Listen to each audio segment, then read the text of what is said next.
Tính chất một. Cái này là cái gì đây? Ừ. Cái gì đây? Bật đây. Massage của mấy bà bầu. Bật đây nào. Chứ từng biết rồi mà cuối cùng vẫn chưa biết à? Cái này là- Đấy, pin rồi, đã chạm pin rồi. Có một và chỉ một đường thẳng đi qua, không có chuyện mượn về đau lưng mỏi gối tâm bình. Nó là một cái kích sở quát về.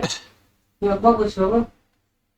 Chứ chứ trên mặt phẳng thì cho tia AX có thể vẽ được mấy tia AI sao cho XAI bằng 50 độ. Đấy. Thì làm thế nào để chúng ta có thể trong đời sống thực tế ra tư tưởng nó nghe góc nhọn đúng không? Tù đúng không? Thì góc sút bóng đá đúng không?